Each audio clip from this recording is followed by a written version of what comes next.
So today we are going to convert this 8-litre vase into a fry grow out bowl. It won't have a filter but will have a heater because they're used to slightly warmer temperatures.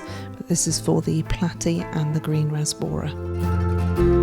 I've got some substrate left over from a previous build with gravel, sand and aqua soil. No bags this time. This will be capped with a layer of gravel and sand. Not always the tidiest of jobs. So I wanted a bit more gravel to go on top, though this is just some alpine gravel. And this is the heater that I'm going to be using, just a 50-watt heater. It's only a small ball, doesn't need anything more. It's got a little dial at the top for temperature. I'm just going to check that it will fit in the bowl, which it will. The sucker on the back will stick it to the glass. Nice capping of sand. Give it a good couple of centimetres around. And as always, bank the substrate up at the back to just give it a nice appearance of distance.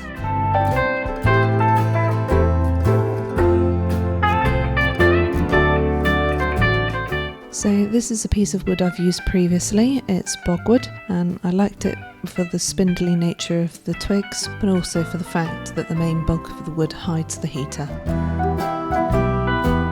I'm going to put some rocks underneath. This is cerio stone.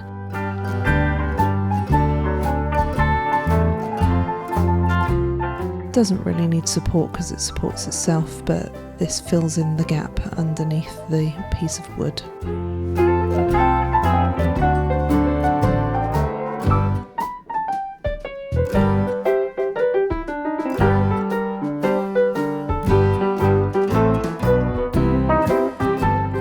So as you can see now, we've got some nice places to put the plants, and there's still plenty of swim room for the fry.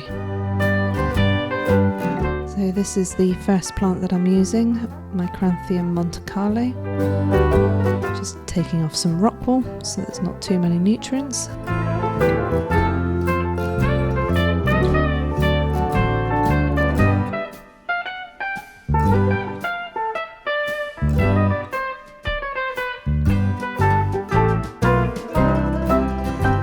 Because the sand's dry, it wouldn't let me, so a bit of a spray down with water just makes it a little bit easier for the sand to catch the roots.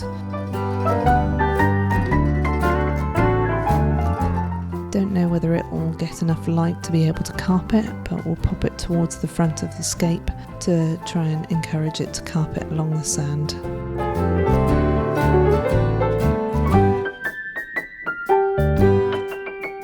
So this is the second plant that we're going to use, the Cryptocoryne pechi. This plant was grown out of water. You can see that it's going through a bit of melt at the moment. But you can see the roots are perfectly healthy. So this is quite normal for when it converts from being a out of water plant to an underwater plant. So they can cope with a bit of less light, so that can go in that space there. And this is a Hygrophila augustifolia rubra. It's quite a large plant, as you can see, so I should be able to split it into two, and that will go towards the back.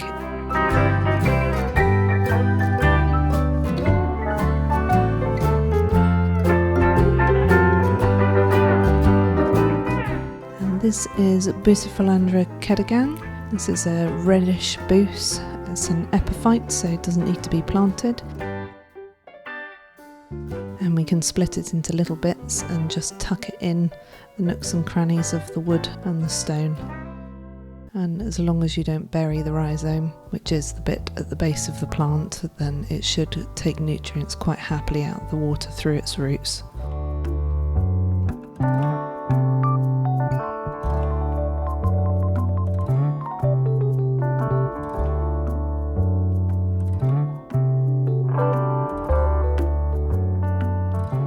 Couple of small bits of Anubias bonsai that I'm just tucking in a couple of places here. and give it all a good spray down so that the plants keep moist. I've also nabbed some hair grass from one of my other tanks, so just going to pop that in.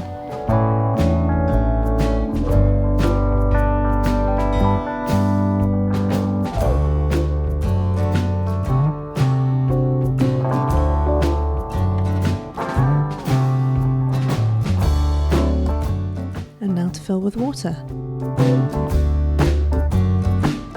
Sometimes using a piece of kitchen towel helps avoid the sand kicking up, but it was struggling a little bit with this one. Once I did the first fill, I took out the paper towel, rearranged the sand again. Used the wood to disperse the water a little bit more gently.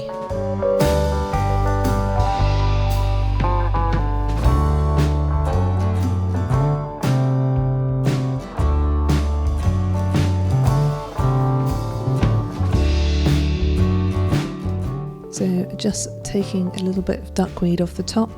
The wood in the previous scape did have some duckweed attached to it, so I want to try and avoid that if possible.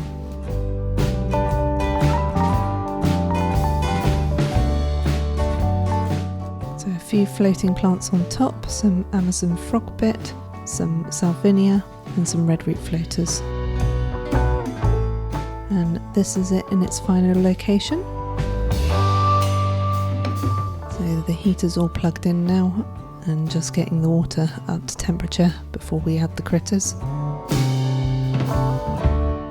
There's still quite a lot of bubbles from the clean water that's gone into the scape.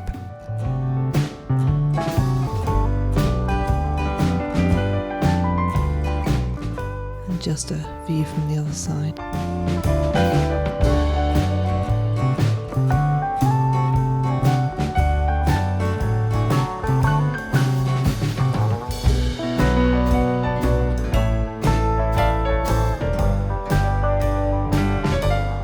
So we're going to get some quick start in, which is beneficial bacteria from API, and the API's tap water conditioner to get all the chlorines out.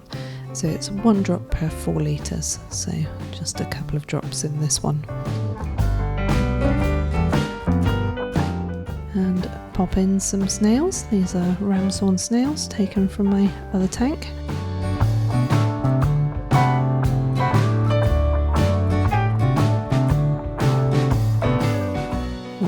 Running about the scape and enjoying it. They'll eat any bacteria that builds on the wood, and they'll also eat any dead plant matter.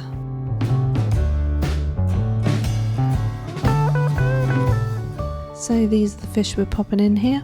We've got just under a dozen platy fry from the Rapa Nui tank, and then there is the pair of green Rasbora, and I've taken 3 of the cherry shrimp from the canyon ecosystem. All are at the same temperatures, so we can put them in now that the scape has warmed up. And there they all are. Now they're all very small at the moment, but they will grow, and as they grow bigger they'll be put back into the larger tanks. Particularly the green Rasbora are so tiny at the moment that if I were to put a betta in the blackwater aquarium, they'd immediately get eaten. This allows them to grow bigger without the risk of being food for bigger fish. So you can really see the scale here with how tiny the fish are in comparison to the plants, and even in comparison to the shrimp.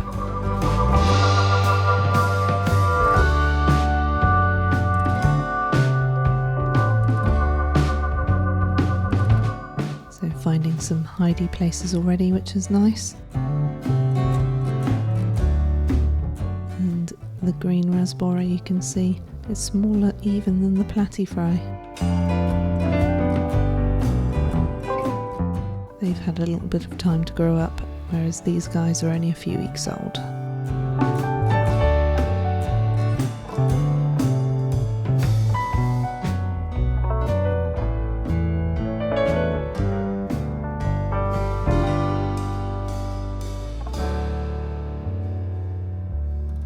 shot from above for you. You can see all the little platies swimming about, finding hiding spaces in amongst the roots of the floating plants and the wood.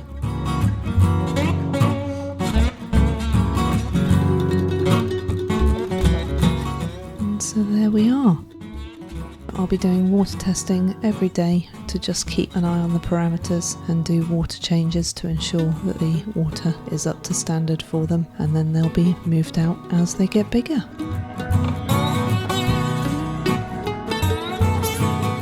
Thank you for watching. I hope you've enjoyed. Please do like and subscribe, and I'll see you again soon.